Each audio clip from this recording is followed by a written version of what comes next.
My fiancée texted, "I canceled your therapy. You don't need it. You need to man up." I had PTSD from military service. I replied, "Therapy saves lives." Then I called my therapist, apologized, rescheduled, and ended the engagement during that very session. Well, my therapist said, "That was the healthiest decision I've seen you make." I, 32 male, served 6 years in the Army. 2 deployments. Infantry. I'm not going to get into the specifics of what I saw because that's between me and my therapist and the ceiling I stare at some nights when sleep decides to take the evening off. What I will say is that I came home different from who I left. Everyone does. Some guys hide it better.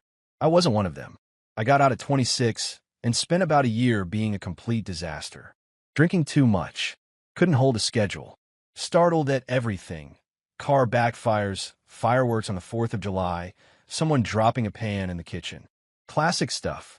The VA diagnosed me with PTSD, which wasn't exactly a plot twist, and got me connected with a therapist through their mental health program.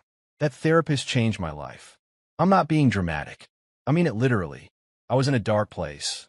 Not actively dangerous, but the kind of dark where you stop seeing the point of things. And this man pulled me back inch by inch over 2 years. We did cognitive processing therapy, EMDR, the whole toolkit. Slow, painful, unglamorous work. No montages. Just sitting in a beige office twice a month talking about things I'd rather forget until they stopped controlling me. By the time I met my fiancée, I was in a stable place. Working full-time as a warehouse supervisor for a logistics company. Making $52,000 a year. On a truck. Had a routine. Still seeing my therapist twice a month because maintenance matters. You don't stop taking insulin just because your blood sugar's normal. We met through a mutual friend at a barbecue. She was funny, direct, easy to be around. She worked as a dental hygienist. Solid job, good benefits. We clicked fast. Started dating. Moved in together after about 10 months. I proposed at 14 months. Maybe too fast. My therapist actually flagged that. But I was in love and feeling stable for the first time in years, and I thought, this is it. I was upfront about the PTSD from the start. Third date, actually, I told her I was a veteran, that I had PTSD, and that I was in ongoing therapy. I told her what it looked like on bad days. Insomnia, occasional nightmares, sensitivity to loud noises, sometimes needing to leave crowded places. I told her this wasn't going away and that managing it was a permanent part of my life. She said, "I think it's brave that you're getting help." That sentence made me fall for her. I wish it hadn't. For the first year, she was supportive, or at least she performed support well. She'd ask how my sessions went. She'd give me space on bad nights.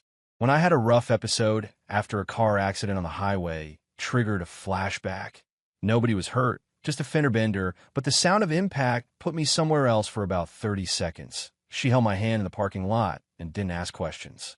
I thought, this woman gets it. Then we got engaged and something shifted. It started small. She'd make comments about the therapy schedule. Again, didn't you just go? My sessions were every other Tuesday. They've been every other Tuesday for 3 years. Nothing had changed, but suddenly it was an inconvenience. It became about money. Each session through the VA was covered, but I paid a $15 copay. $30 a month. She said we should redirect that money toward wedding planning. $30 a month. Toward a wedding. I said no. Then the comments got more pointed. She started saying things like, "Other veterans move on. Why can't you?" And "My uncle served and he doesn't go to therapy." Cool. Her uncle did 2 years in the reserves and never deployed. Not exactly the same resume. About 3 months before the wedding, the mask came fully off. We were at her parents' house for Sunday dinner. Her dad asked me how I was doing. Genuine guy, I always liked him. I mentioned I'd had a good therapy session that week. Casual. No details. Just a positive comment. My fiancé, from across the table, said, "He's still doing the therapy thing. I keep telling him he doesn't need it anymore." The table went quiet. Her dad looked at her. Her mom looked at her plate. Her brother, who I actually got along with really well, stared at her like she'd grown a second head. Her dad said, "Therapy is important. Let the man take care of himself." She rolled her eyes at her own father defending mental health care for a combat veteran. I stared at my mashed potatoes and said nothing. I should have said something. I know that now. 2 weeks later, on a Tuesday morning, I was getting dressed for work. My therapy appointment was scheduled for 4:30 p.m. I'd arranged with my supervisor to leave 30 minutes early, same as I'd been doing for years. My phone buzzed. Text from my fiancée. Hey, so I called your therapist's office and canceled your appointment today. You don't need it. You need to man up. Let's use that time to go look at table settings for the reception. Love you. I read it 3 times. She called the VA mental health clinic, identified herself as my fiancée, and canceled my appointment. Now, important detail, she wasn't able to access my actual records because of HIPAA, but the front desk scheduling system allowed cancellations from anyone who called with the patient's name and date of birth.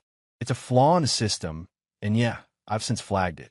But at that moment, my appointment was canceled and she was talking about table settings. I sat on the edge of the bed for about 5 minutes. Not angry yet, just still. That military stillness where your brain goes quiet and starts processing tactically instead of emotionally. Then I texted back, "Therapy saves lives." She sent a laughing emoji, an actual laughing emoji. I picked up the phone and called my therapist's office directly. Got the receptionist. Apologized for the confusion. Explained that the cancellation was unauthorized. She was understanding.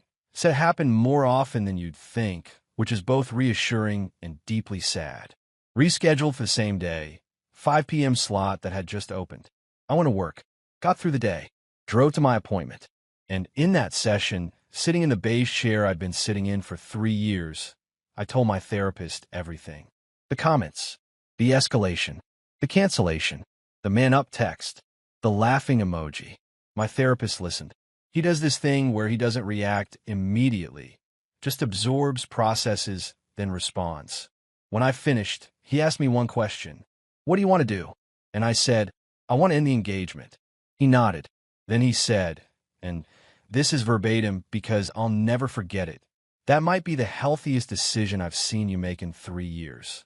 I drove home, walked into the apartment, and told her we were done. Update 1.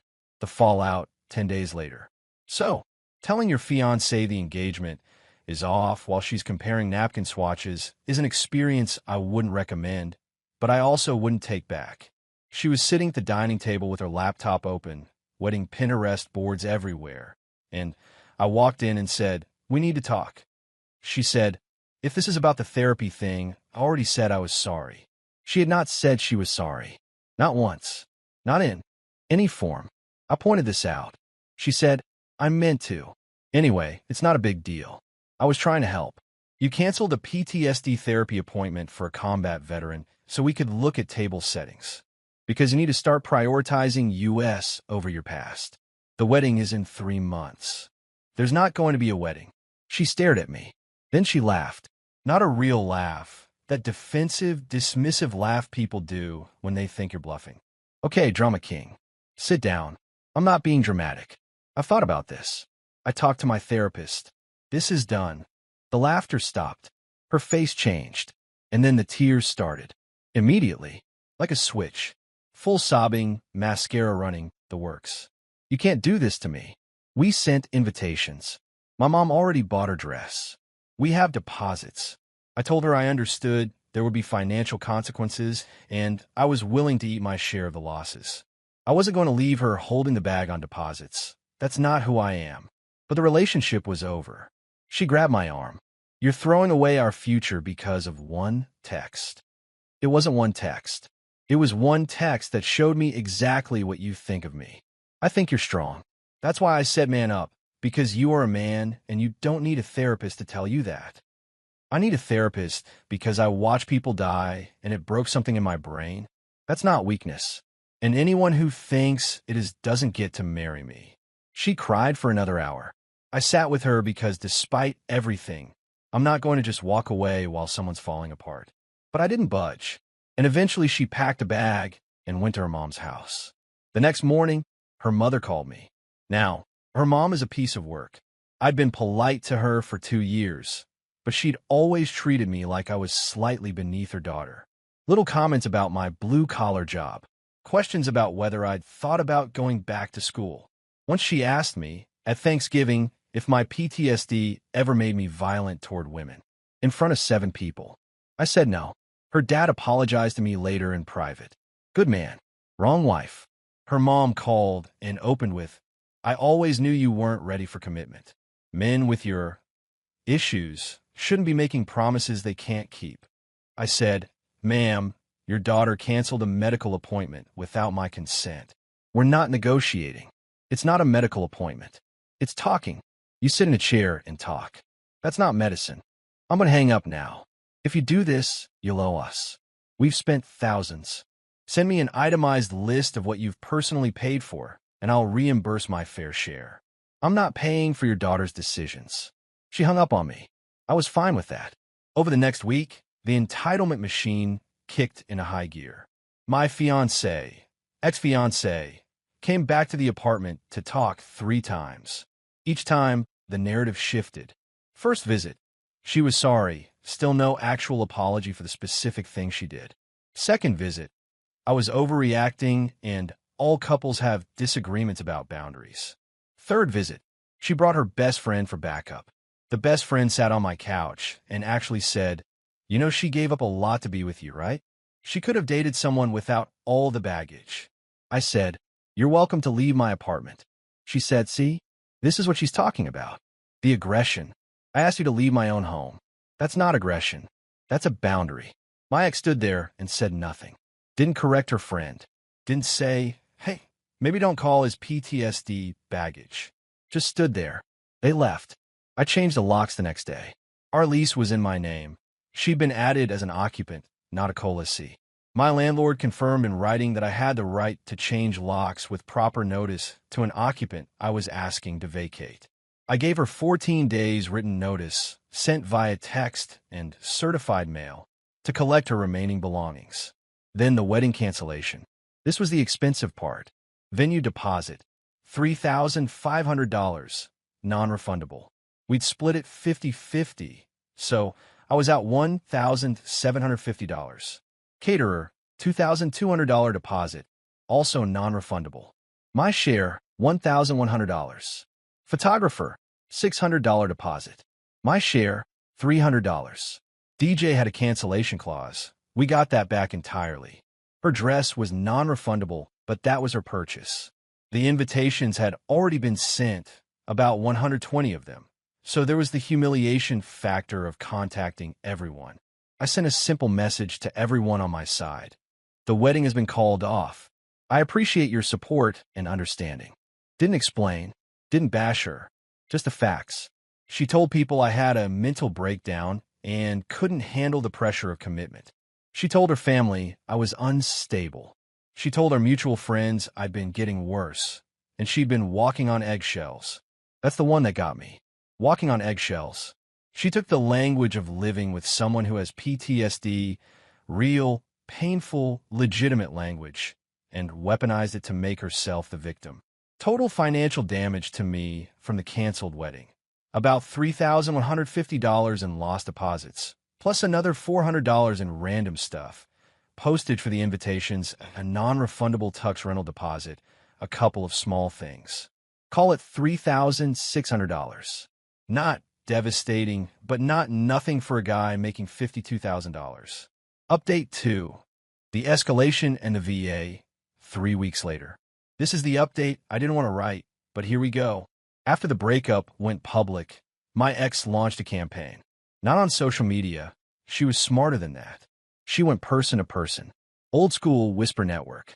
She told my ex-fiancé's version of events to every mutual friend, every distant acquaintance, every person who'd RSVP'd to the wedding. In her version, I was a ticking time bomb who refused to get better and snapped when she tried to lovingly redirect my treatment. She actually used the word redirect, like my PTSD therapy was a misbehaving GPS. But here's where she really crossed the line. She contacted my employer, not formally. She didn't call HR. She called the front office of the warehouse and asked to speak with my direct supervisor. When a receptionist asked what it was regarding, she said, and I know this because the receptionist told me later I'm concerned about a safety issue with one of your employees. A safety issue? She was going to tell my boss that I was mentally unstable. At a warehouse where I supervise a team of 12 people operating forklifts and heavy machinery. If that seed got planted, that I was an unsafe person to have in a supervisory role around equipment. That's not just embarrassing. That's career-ending. The receptionist, bless her, didn't transfer the call. She took a message and brought it to me first. She said, "Some woman called about a safety concern about you. Didn't leave a name, but the caller ID showed your ex's number. Thought you should know." I went straight to HR. I didn't wait. Didn't try to handle it quietly. I walked into the HR manager's office and laid it all out. The breakup, the therapy cancellation, the harassment, and now the call to my workplace. I told them my ex was attempting to sabotage my employment, and I wanted it on record. The HR manager was a veteran herself, Navy, 8 years. She listened to the whole thing with this expression that was half sympathy, half barely contained fury. She said, "We don't take anonymous tips about employee mental health from unidentified callers. And frankly, any further calls from this number will be documented as harassment." She flagged the number in their system. She also said, and this was above and beyond, "Your therapy is your business and your service record is something to be proud of. Don't let anyone make you feel otherwise." I almost lost it in her office. Didn't, but almost. Now, I could have let it go there. The call didn't reach my supervisor. No damage was done. I could have moved on, but she tried to take my job. The thing that kept my lights on, my truck running, my co-pays paid. She tried to dismantle my livelihood using my mental health as a weapon. And I wasn't going to pretend that didn't happen. I called my therapist, not for an emergency session, for advice. I told him what happened. He said something I didn't expect. He told me the VA had a patient advocacy office that handled situations where a veteran's mental health treatment was being interfered with by outside parties. He said what she'd done, canceling my appointment, and now attempting to use my treatment status against me professionally, might fall under a pattern that the advocacy office would want to know about. I called the VA patient advocate the next day. They were incredibly responsive. The advocate I spoke with took a detailed report and said that unauthorized cancellation of a veteran's mental health appointment was something they documented for systemic tracking purposes. They also updated my file so that no future appointments could be canceled by anyone but me, with a verbal password I'd set up. That should have been the default, but now it was ironclad. But here's what really mattered. The advocate connected me with a veteran's legal aid attorney. Pro bono. Because what my ex did, the repeated harassment, the workplace contact, the interference with medical care, could constitute a pattern of harassment under our state civil code. The attorney reviewed everything. The text canceling my appointment, the man up message, the workplace call documented by HR with the phone number, the text from her and her mother, the best friend's visit where she called my PTSD baggage in my own home. All of it. He sent her a cease and desist letter. Not a vague, template one. A detailed, itemized letter that outlined every documented instance of interference and harassment, cited the relevant state statutes, and made it clear that any further contact with me, my employer, my healthcare providers, or my family would result in a petition for a protective order. Her mother called me 40 minutes after the letter was delivered.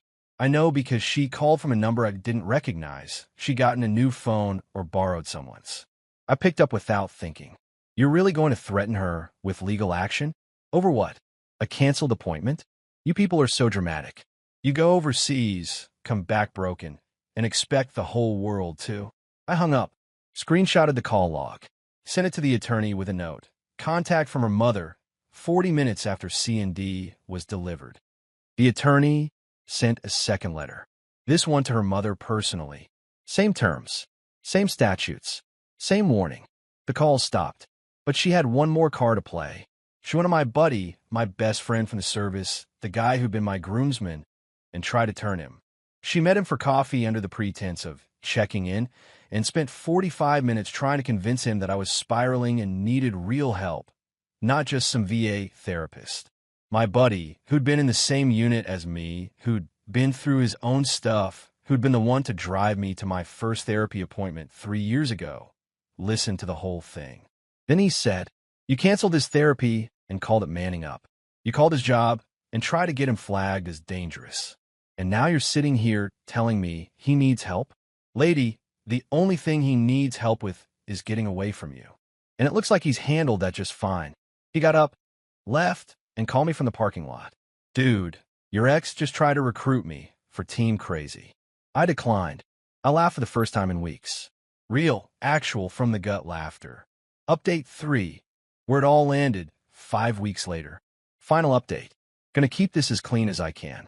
The cease and desist worked. My ex and her mother stopped contacting me entirely. No calls, no texts, no drive-bys, no intermediaries. The attorney said that most of the time, a well-drafted C&D is enough.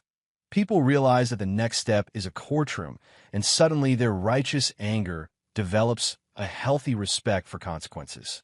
She did make one final attempt to get at me, though, and it was the most pathetic one.